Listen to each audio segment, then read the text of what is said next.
இந்த முழுமையான விவிலியத்தை எவ்வளவு சீக்கிரமாக முடியுமோ அவ்வளவு சீக்கிரமாக முழுமையாக வாசித்து முடிப்பேன்.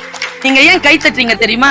பெரிய சாதனை. ஆனா பைபிள் வாசிக்கிறது நம்ம கடமை தானே. அது என்ன பெரிய சாதனை என்ன இருக்குன்னா வாசிக்கிறது. அது வாசிக்கிறோம் அப்படின்னாலே கை தட்டுறீங்கன்னா என்ன அர்த்தம்னா வாசிக்கிறது. நமக்காக ஃபாதர் வாசிப்பார். எப்போ அதே நம்ம முழுசா கேட்கறது இல்ல. இவ்வளோ நேரமா ஒரு வசனத்தை எடுத்து சொல்லணுமா? ஷார்ட்டா ஏதாவது வசனம் இருந்துச்சுன்னா டக்குன்னு சொல்லி பூசை டக்குன்னு முடிக்க வேண்டாமா? பிரியாணி பண்ண வேண்டாமா? வீட்டுல ஞாயிற்றுக்கிழமை எவ்வளவோ வேலை இருக்கும். Life is sufficient to celebrate. வாழ்க்கையே கொண்டாடுவதற்கு போதுமானது. அதற்கு என்று ஒரு நாளை பார்க்காதீர்கள். சண்டே தான் பைபிளை படிக்க வேண்டும் என்று கிடையாது. அதற்கு என்று ஒரு நாள் கிடையாது. அன்றாடம் வாசிக்கலாம், எப்பொழுதெல்லாம் தோன்றுகிறதோ வாசிக்கலாம். ஏனென்றால் வாழ்க்கையை போல் நாம் கொண்டாடுவதற்கு நமக்கு அளிக்கப்பட்டிருக்கக்கூடிய ஆக பெரிய பொக்கிஷம் இந்த விவிலியத்தை. ஏன் வாசிக்க வேண்டும் என்றால் ரெண்டு காரணத்துக்காக நான் சொல்றேன். ஒன்னு ஃபெய்த், இன்னொன்னு ட்ரூத். ஒன்று நம்பிக்கை, ஒன்று சத்தியம். இந்த ரெண்டு இருக்கு இல்லையா? இதில் எங்கே நாம் ஜெயிக்கிறோம் என்றால், மதம் சார்ந்த நினைவு கொண்டவர்கள் எங்கே ஜெயிக்கிறார்கள் என்றால், நீங்கள் எதை நம்புகிறீர்களோ அதில் உண்மை இருக்கிறது என்பது. அந்த உண்மை என்கின்ற சொல்லை அடிக்கடி நீங்கள் பயன்படுத்துகிறீர்கள். சரி, உண்மை என்பது எப்பொழுது தெரியும்? நம் வாழ்க்கையில் அனுபவிக்கும் போது தானே தெரியும். வெறும் வாசித்து கடப்பதனால் அல்ல. இதை வாசிப்பதனால் என்னுடைய வாழ்க்கையில் நான்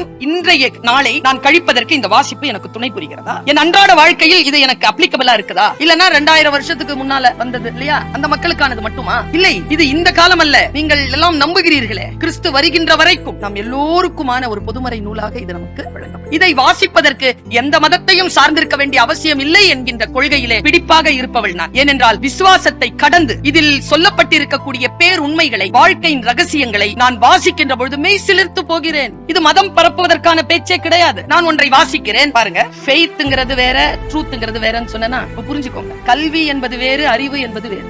ரெண்டுத்துக்கு என்ன வித்தியாசம் சொல்லுங்க.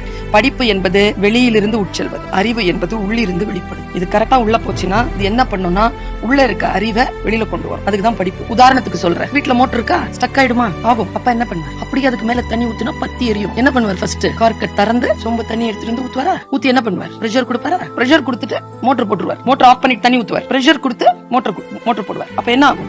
குபுன்னு தண்ணி கையில அடிக்கும். அடிக்கும் போது என்ன ஆகும்? அந்த தண்ணி வெளியில கொட்டும். அப்புறம் அப்பா என்ன பண்ணுவார்? டக்குன்னு கார்க் எடுத்து, நான் சொல்றேன் பாருங்க, படிக்கிற படிப்பு போடுற சொம்பு மாதிரி எங்கேயோ ஸ்டக் ஆயிட்டோம். சொம்பு தண்ணி போடுறோம். அது முதல்ல போட்ட தண்ணி வெளியில வரும். அந்த தண்ணி என்ன பண்ணும்? உள்ள இருக்கக்கூடிய ஊற்றை வெளியில் கொண்டு.